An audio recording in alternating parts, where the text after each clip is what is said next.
So when you die, we're going to start on a happy note. When you die, how much of your stuff are you going to take with you? Is a multiple choice.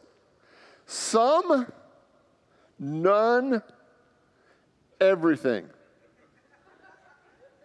How many want to vote for you think you found a way to take some? None? How many of you want to take everything with you? Right? Right? Historically, the richer you were, the more you tried to take it with you. If you look at every great temple and shrine around the world, it is often was created by very rich people in the idea that they wanted to take whatever they had, at least some of it, with them to the other side. So their golden chariot, their servants, whatever they thought was their most valuable possessions, they would try to take it with them. And in some cultures, they would throw money into down toward the casket as it was being lowered, as the idea to bribe your way out of hell. Right? So I want you to see tonight this idea that I'm not going to take anything with me. Because to our ego, that's kind of a violation. This idea that you're not going to take anything with you. That all your stuff is going to stay right here, and you're going to step into the other side. How many of you believe that? That everything stays and you go forward. Now, what about your emotional stuff? Does that go with you or does that stay here? It's not physical. It's definitely energy. Does your emotional stuff stay here or does it go with you? How many are hoping and praying it stays here? See, tonight I want to talk about what I think is one of the most fundamentally important spiritual attributes.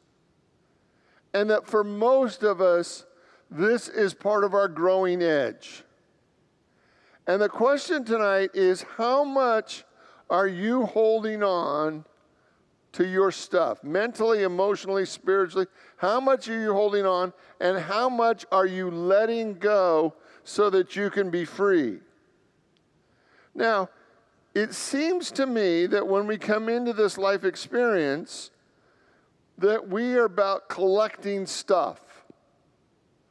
And if you've ever been around a 2-year-old or a 3-year-old when they learn about the word mine, like it's kind of a cute phase when they learn the word mine, because there's a point in their evolution where everything is mine. Mine, mine, mine, and they run around, this is mine. You know, they take your kid to a birthday party and they go, mine, and I'm not sharing it. And, you know, it's an interesting thing. And when they're 2 or 3, we think it's kind of cute. Unless they embarrass us in public, and then it's not cute at all. Right? But there's this evolutionary step where we all declare what is mine. And what's interesting is as we get older, I think we just get more sophisticated in how we declare this is mine. Right? That we actually have all of our stuff. You know, and you know, one of the things that I think is amazing, right, is that the average American now has somewhere around 20 cubic feet of storage outside their home because we have more stuff than even fits in our life anymore. So we have to go off-site. Right? We have to go off-site, right? And there's a whole industry that was created because the mass amount of stuff that we've had, right? And when it's our stuff, it's treasure. When it's other people's stuff, you know, unless they're selling it, it's not so much treasure. You know, we had to help my mom when she was downsizing in her life. She went through several phases of letting go of her stuff from a home that they had been in for over 50 years. And, my dad was, I'm not exactly sure what the definition of hoarder is, but he had a garage that was full, right? And we had to kind of downside all that stuff. And every time we took a step in that process, it was tough for her. Because it was her treasure. It was her life. It was the things that were important to her that she had gathered through a lifetime of memories and family and friends. And so we have this image of life and what it means to live successfully and be prosperous. And then we have Jesus' model of this seamless robe, that he only had one possession. It was a seamless robe. That he had minimized his life down to one thing. And that was it. So when you look at your life, where are you in the spectrum? Are you down to one outfit that is a fabulous outfit? Or do you have more than enough in your home and in your life for 5 or 6 families to provide for? And I want us just to see that, because part of what we're learning to do is to learn to let go. And I want you to see that in our culture, letting go is not something that is wildly practiced. Holding on is wildly practiced. We hold on to lots of stuff. So I think we have to ask ourselves then, what is the purpose of life? Is it to learn lessons? Is it to create stuff? Is it to have experiences? Because if we are successful by how much stuff we have at the end, is that really how we're going to measure this life experience? We've all seen the bumper sticker, he who has the most toys wins. He's still going to be dead. Right? And so the idea is, I'm not sure that's the model anymore. So, where are you in your life in this process of holding on and letting go? Can you see areas in your life where maybe you're holding on to more than is necessary, more than you truly need? And can you see an opportunity to let go of not only our stuff, but our emotional and mental and all that stuff that we hold on to? And who would you be if you let it go? I want you to think for a minute and imagine yourself carrying several big boxes, okay?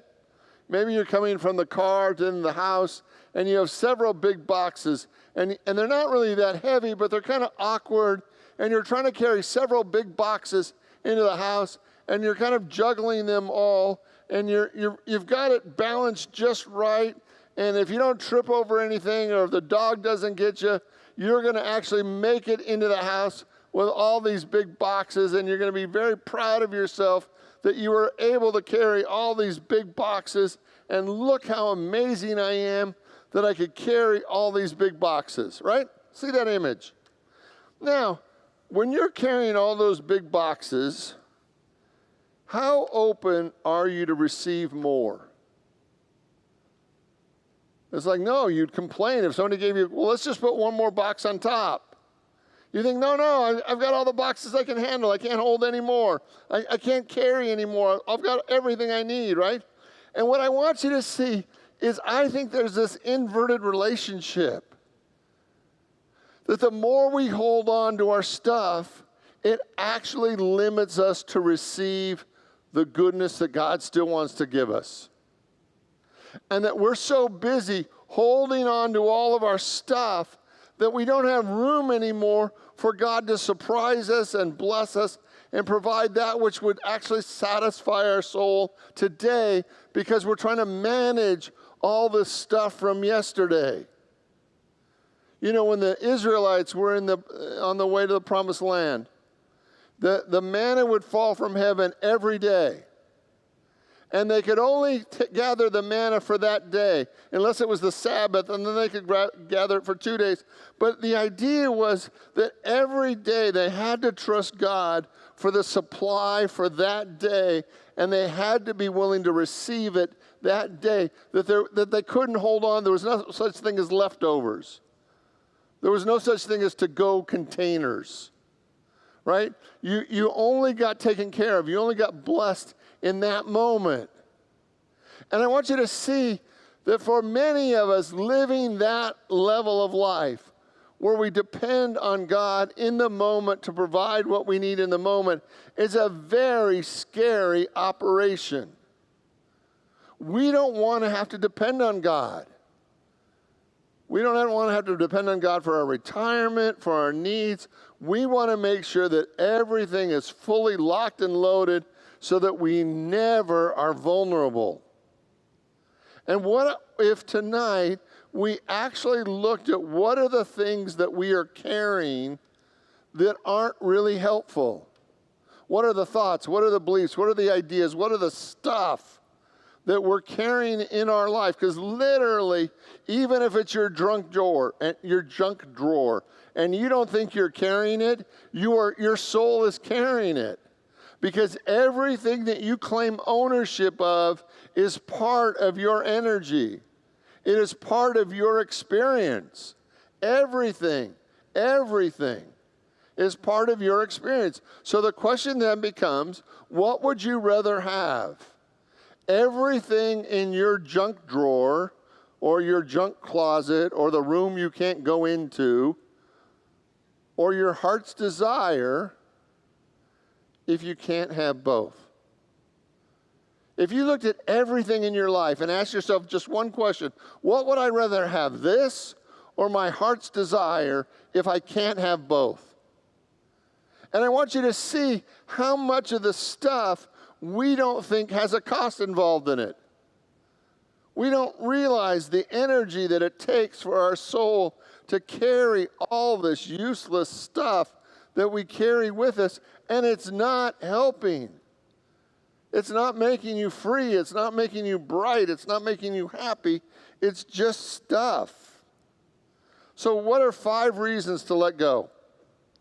I believe the first reason to let go is because we can't change the past. And as we let go of the past, the past keeps us from focusing on the now moment. So the first reason is when we let go of the past, we are actually set free. 2, letting go actually creates space to be blessed in this moment. 3, letting go builds trust in God. When we let go, it works out that we actually are building our faith. 4, we will experience a new sense of freedom when we no longer have to drag yesterday with us. And I believe number 5 is that we actually appreciate life more when we only have those things that are literally serving us in our life. When I was a year out of college, I had figured out a way to get a year's salary in debt. Not my finest hour, right? I had a new job. I had a new car. I had a new stereo. I had a great apartment. And I was a year's salary in debt. And it seemed like it happened so fast, right?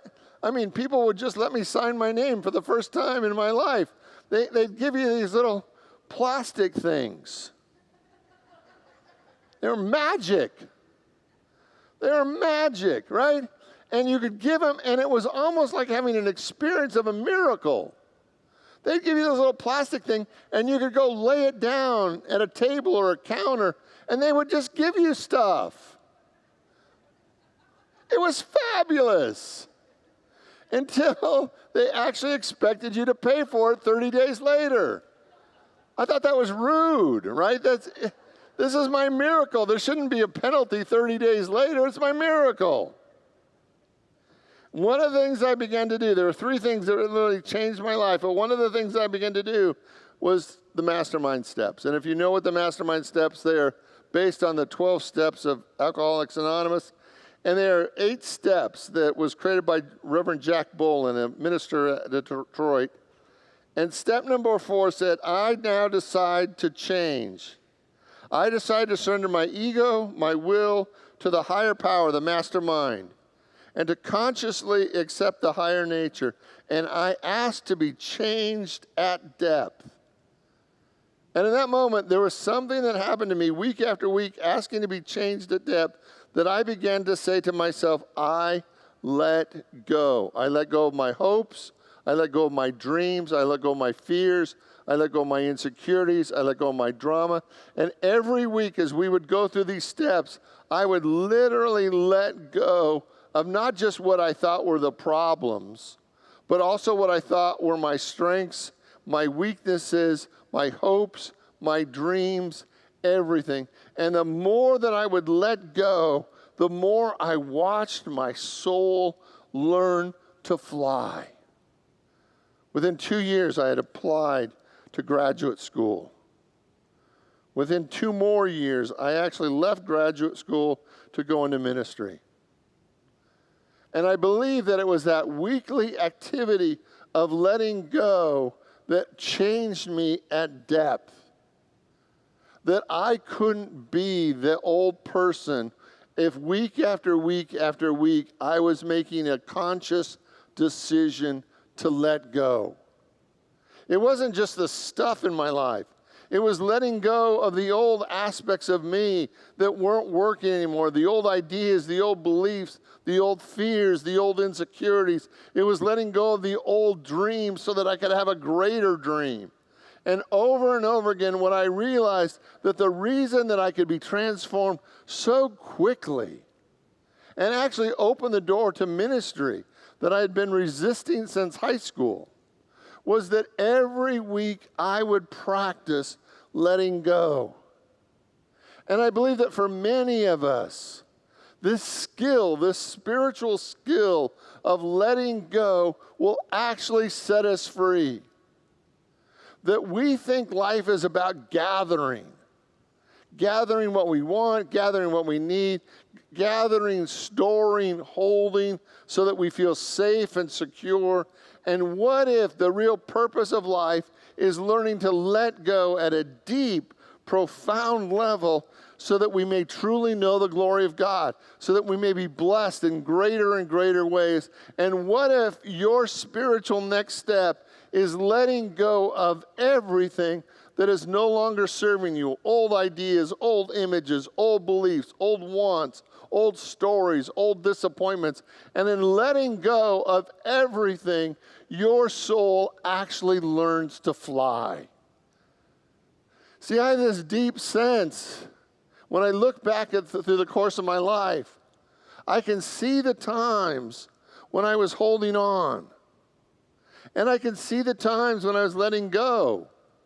And those times when I was letting go, I can actually see the spiritual difference from the mindset of holding on. That we have a God-given right to hold on to anything. We have a God-given right to be as miserable as we need to be. But in the act of letting go, we actually set ourselves free. From Steve Marbello. The truth is, unless you let go, unless you forgive yourself, unless you forgive the situation, unless you realize that the situation is over, you could not move forward. Ann Landers said this: some people believe that holding on and hanging in there are signs of great strength. However, there are many times when it takes much more strength to know when it's time to let go and let it be over. I really want to challenge you tonight. Have you developed the skill of letting go? Or are we still in the condition of mind and holding on? Like, it's okay. But there's going to be a point when you realize that your soul already has enough, where you literally already have enough, and you can actually practice letting go over and over again and watch your soul soar and experience a level of life that is actually greater, not because you're holding on, but because now you're free to receive all the good that God has for you. So what thought, what belief, what fear, what disappointment are you still holding on to? How much stuff is in your life that is actually clogging the flow of the divine into your experience?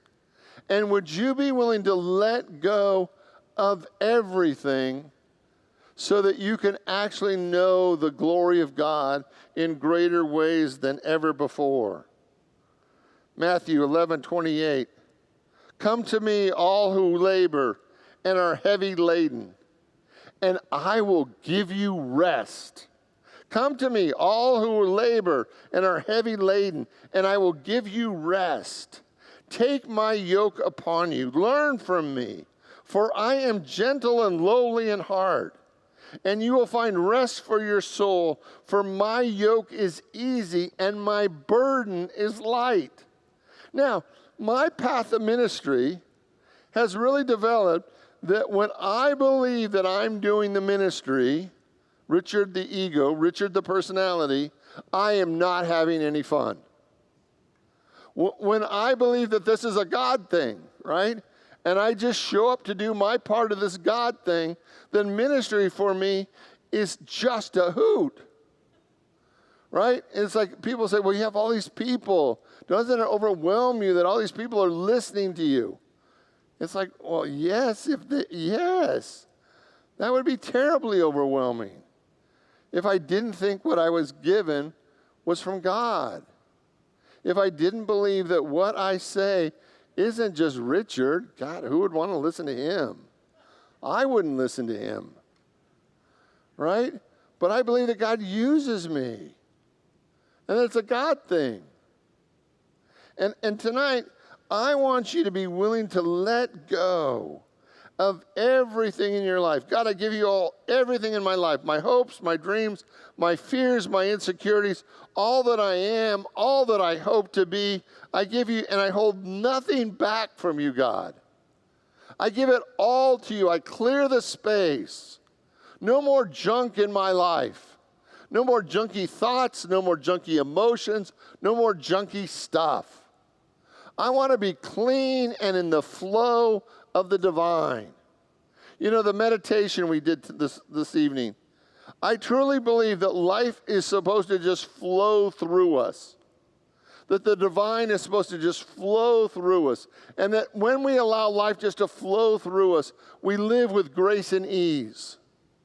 And when life backs up on us, when we start gathering and start holding on to anything, to painful situations, to wants, to needs, to desires, whatever we're holding on to, the more we hold on, the more we actually block the flow of the divine in our life. And tonight, would you be willing, just willing, to let go of anything that is blocking the flow of God's good in your life? If your arms, if your soul is so full already with yesterday's manna, with yesterday's good, with yesterday's stories, with yesterday's drama, that God can't bless you in this moment, I think we have a problem. Because we are so full of yesterday that we don't have room for the grace and the ease of today. So what are you holding on to? And tonight, would you be willing to lay it down? God, I give you everything. I give you everything that I am, everything that I hope to be. I give you my hopes and my dreams, my fears and my insecurities. I give you what's working in my life, and I give you what's not working in my life. I give you my darkest wounds, my greatest shame, and my hopes and dreams for a greater possibility. I give it all to you. I clear out all the mental, emotional, and spiritual areas of my life. I clean out all the inner cupboards and cabinets and junk drawers. I'm going to say that right once before this evening's out.